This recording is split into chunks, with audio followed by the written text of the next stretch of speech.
हाँ जी दोस्तों, नमस्कार। मेरा नाम है हरमनदीप सिंह और मैंने इस चैनल को स्टार्ट किया है ताकि आप लोग परमात्मा और अध्यात्म से जुड़ सकें।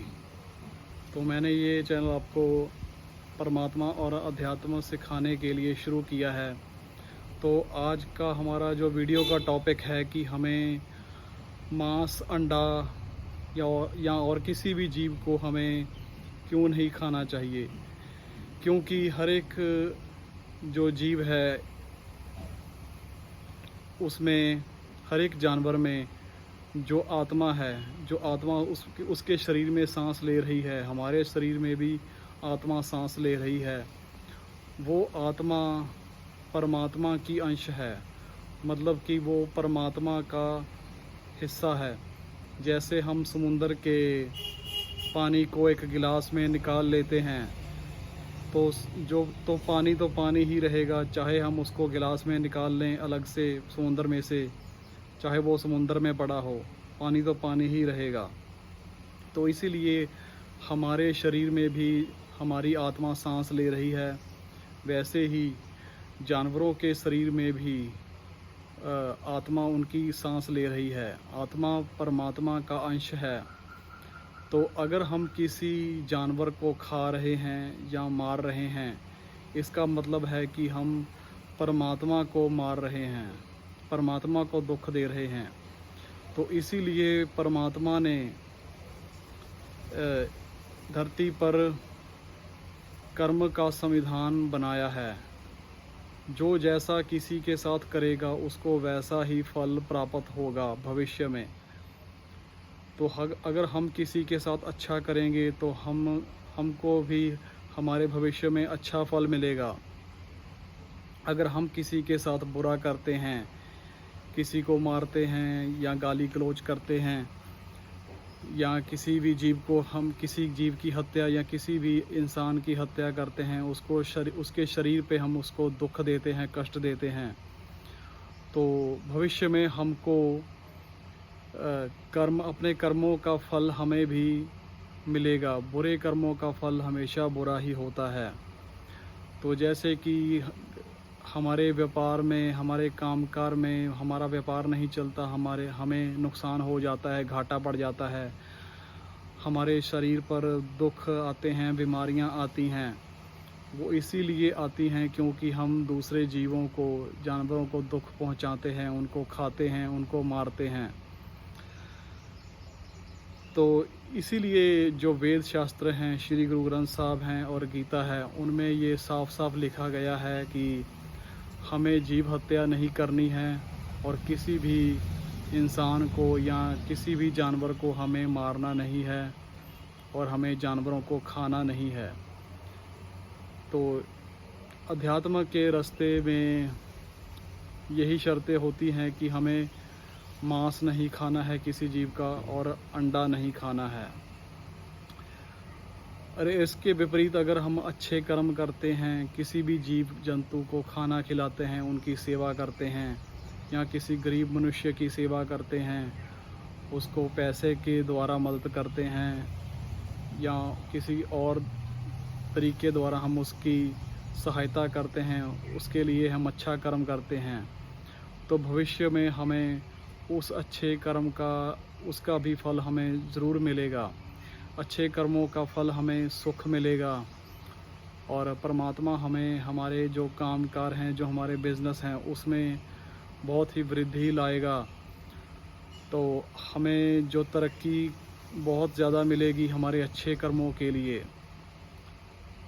जो कर्म हम इस जन्म में कर रहे हैं, अच्छे या बुरे, उसी के हिसाब से हमको अगले जन्म में अमीर या गरीब परिवार में हमें जन्म मिलेगा।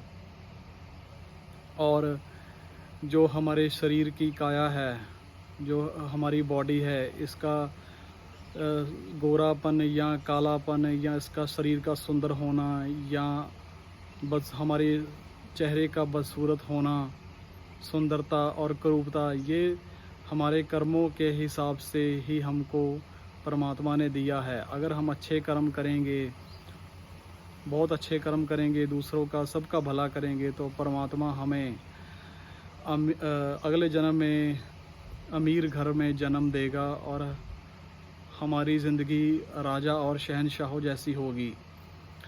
अगर हम इस ज़िंदगी में भी अच्छे कर्म करने शुरू कर देंगे तो हमारा जीवन बदल जाएगा, और हमें जो बुरे कर्म हम करते हैं उनको भी, हम बुरे कर्मों को भी करना बंद करना स्टार्ट कर देना चाहिए। हमें बुरे कर्म करने बंद कर देने चाहिए और अच्छे कर्म करने शुरू कर देने चाहिए।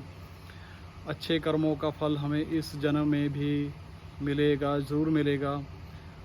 अगर हम अच्छे कर्म करेंगे, गुरुद्वारे में जाकर सेवा करेंगे, अगर अब हम अपनी कमाई में से कुछ दान पुण्य करेंगे, गरीबों का भला करेंगे, जानवरों की सेवा करेंगे, तो उसके फलस्वरूप हमारे कारोबार में, बिज़नेस में तरक्की होने लग जाएगी। हमारे जीवन में धन दौलत की और सुखों की बारिश होने लगेगी। तो इसीलिए वेद शास्त्र ये कहते हैं कि हमें किसी का भी बुरा नहीं करना चाहिए, और जानवरों को भी हमें एक आत्मा के रूप में देखना चाहिए, परमात्मा के रूप में देखना चाहिए। उनको मारना नहीं चाहिए, उनको खाना नहीं चाहिए। हम भी पहले इस मनुष्य शरीर मिलने से पहले हमारी आत्मा भी 84 लाख योनियों में भटक रही थी।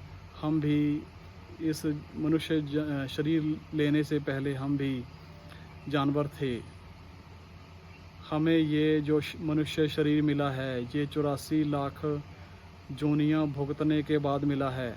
अरबों और खरबों साल 84 लाख जोनियों में मरने और जन्म लेने के बाद ये हमें जन्म मिला है। इसका हमें ज्ञान क्यों नहीं है? क्योंकि हमारी जो तीसरी आँख है ये हमारी बंद है। ये हमारी तीसरी आँख हमारे जो हमने बुरे कर्म किए हुए हैं, हमने जो पाप किए हुए हैं, उसकी वजह से जो हमारे बुरे कर्मों और पापों की जो मैल है वो इस पर चढ़ी हुई है, तीसरी आँख के ऊपर। तो जब हम किसी संत महापुरुष जैसे श्री गुरु नानक देव जी आए थे, और इस तरह से दुनिया में और भी अलग अलग दुनिया में संत महापुरुष आज भी आते हैं, तो जब हम उनकी तस्वीर के ऊपर ध्यान देते हैं तो हमारे जो कर्मों की, बुरे कर्मों की जो मैल होती है वो तीसरी आँख से धुलनी शुरू हो जाती है, मिटनी शुरू हो जाती है। तब जाकर जब हम ध्यान लगातार हर रोज़ करते हैं और अच्छे कर्म अपने जीवन में अच्छे कर्म करने शुरू कर देते हैं और बुरे कर्म करने बंद कर देते हैं, तब जाकर हमारे जो तीसरी आँख के ऊपर जो मैल है हमारे पापों की, वो धुलनी शुरू हो जाती है, वो धुल जाती है। तब जाकर हमारे जो तीसरी आँख में हमारी आत्मा की रोशनी है वो हमें दिखनी शुरू हो जाती है। जो हमारी आत्मा है ये परमात्मा का अंश है। अगर हमने अपनी आत्मा का दर्शन तीसरी आँख में से कर लिया तो इसका मतलब साफ साफ है कि हमने परमात्मा के दर्शन कर लिए। इसके बाद की यात्रा, जो हमारी जो रूहानी यात्रा शुरू होती है, वो संत महापुरुष हमारी जो आत्मा है उसको हमारे शरीर में से निकाल कर जो परमात्मा की दरगाह होती है वहाँ पर लेकर जाते हैं।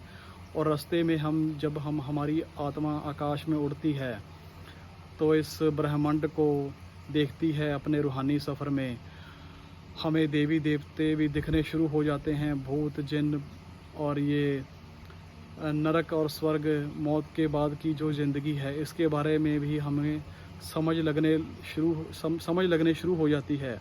इसी को हम ब्रह्म ज्ञान कहते हैं। परमात्मा को भी हम देखना शुरू कर देते हैं। तो धन्यवाद दोस्तों मेरी इस वीडियो को देखने के लिए। प्लीज़ मेरे चैनल को सब्सक्राइब कीजिए और मेरी इस वीडियो को ज़्यादा से ज़्यादा शेयर करिए अपने परिवार वालों के साथ और अपने दोस्तों और मित्रों के साथ। मेरे चैनल को सब्सक्राइब कीजिए। मैं आपको एक और नई वीडियो में आपको एक नए आध्यात्मिक और परमात्मा के टॉपिक पे एक नई वीडियो बनाऊंगा। तो मिलते हैं दोस्तों अगली वीडियो में। तब तक के लिए धन्यवाद दोस्तों। परमात्मा आपको खुश रखे। धन्यवाद दोस्तों।